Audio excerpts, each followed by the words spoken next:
Assalamualaikum warahmatullahi wabarakatuh. Salam Om Swastiastu, Namo Buddhaya, salam kebajikan, dan salam sejahtera bagi kita semua. Perkenalkan, nama saya Sri Inirawati dengan NPM 202215500034 dari program Pendidikan Sejarah.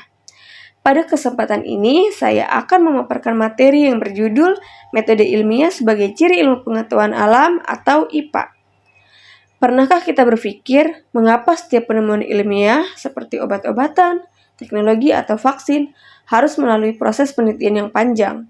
Hal tersebut itu karena semuanya penemuan dalam IPA harus diperoleh melalui metode ilmiah, yaitu suatu cara yang sistematis untuk memperoleh pengetahuan yang benar berdasarkan fakta. Oleh karena itu, materi ini tuh penting untuk dipahami karena metode ilmiah ini menjadi dasar berkembangnya ilmu pengetahuan hingga saat ini. Kita masuk ke materi. Yang pertama ada pengertian metode ilmiah. Sebelum membahas lebih jauh, kita itu perlu memahami terlebih dahulu apa yang dimaksud dengan metode ilmiah. Metode ilmiah ini merupakan suatu prosedur atau langkah-langkah yang digunakan untuk memperoleh pengetahuan secara ilmiah. Metode ini tuh menggabungkan dua cara berpikir, yaitu rasional dan empiris. Rasional ini berarti menggunakan logika atau akal sehat dalam menyusun suatu dugaan. Sedangkan empiris ini berarti dugaan tersebut harus dibuktikan melalui fakta, pengamatan, atau eksperimen. Misalnya, ketika seorang dokter ini ingin mengetahui penyebab suatu penyakit, ia itu tidak langsung menyimpulkan penyebabnya. Dokter itu harus melakukan pemeriksaan, mengumpulkan data, kemudian menganalisis hasilnya sebelum memberikan diagnosis. Itulah contoh sederhana penerapan metode ilmiah dalam kehidupan sehari-hari. Kemudian ada langkah-langkah metode ilmiah. Pada slide ini itu terlihat tahapan metode ilmiah. Tahapan pertama adalah menemukan masalah, yaitu mengidentifikasi suatu fenomena yang ingin diketahui penyebabnya. Setelah itu dilakukan perumusan masalah, agar penelitian ini memiliki area yang jelas. Langkah berikutnya adalah menyusun hipotesis, yaitu dugaan sementara berdasarkan teori yang sudah ada.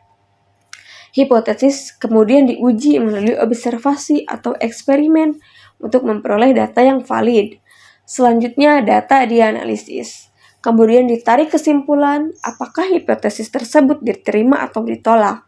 Nah, semua tahapan tersebut ini harus dilakukan secara beruntutan agar hasil penelitian dapat dipercaya. Selanjutnya itu ada keunggulan dan keterbatasan metode ilmiah. Metode ilmiah ini memiliki banyak keunggulan. Yang pertama, hasil penelitian ini menjadi lebih objektif karena didasarkan pada fakta bukan opini. Kemudian yang kedua, penelitian ini dilakukan secara sistematis sehingga lebih mudah dipahami. Yang ketiga, hasil penelitian ini dapat diuji kembali oleh peneliti lain sehingga tingkat kepercayaannya itu tinggi. Namun demikian, metode ilmiah juga memiliki keterbatasan, yaitu tidak semua hal dapat dibuktikan melalui metode ilmiah. Misalnya nilai moral, keyakinan agama, maupun keindahan seni. Hal-hal tersebut itu berada di luar ruang lingkup metode ilmiah karena tidak dapat diuji melalui eksperimen. Selanjutnya ada sikap ilmiah. Selain menguasai metode penelitian, seorang ilmuwan juga harus memiliki sikap ilmiah. Sikap tersebut itu antara lain jujur dalam melaporkan data, terbuka terhadap kritik, toleran terhadap pendapat orang lain, berpikir objektif, teliti, serta memiliki rasa ingin tahu yang tinggi. Contohnya, apabila hasil penelitian ini tidak sesuai dengan harapan, seorang peneliti tidak boleh mengubah data agar terlihat bagus. Data itu harus tetap dilaporkan apa adanya. Kejujuran inilah yang menjadi dasar perkembangan ilmu pengetahuan. Kemudian selanjutnya ada kriteria ilmiah. Agar suatu pengetahuan dapat disebut sebagai ilmu, maka harus memenuhi beberapa kriteria. Yang pertama ada objektif, yang artinya itu intinya sesuai dengan fakta. Yang kedua itu kemudian ada metodik, Yang metodik ini yang artinya secara ringkas itu diperoleh melalui langkah-langkah tertentu. Yang ketiga ada sistematis. Sistematis juga ini artinya prosesnya dilakukan secara runtut dan teratur. Dan yang terakhir ada berlaku umum, sehingga hasil penelitian ini dapat diuji dan dibuktikan kembali oleh siapa saja.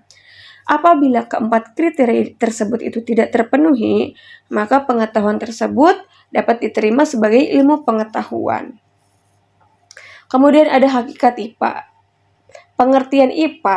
Nah, IPA ini merupakan ilmu yang mempelajari gejala alam secara sistematis melalui observasi, eksperimen, penalaran, metode ilmiah. Kemudian dalam IPA juga terdapat 3 komponen utama. Yang pertama adalah produk, yaitu konsep, teori, dan hukum-hukum ilmiah. Yang kedua itu ada proses, yaitu kegiatan pengamatan, eksperimen, dan penelitian.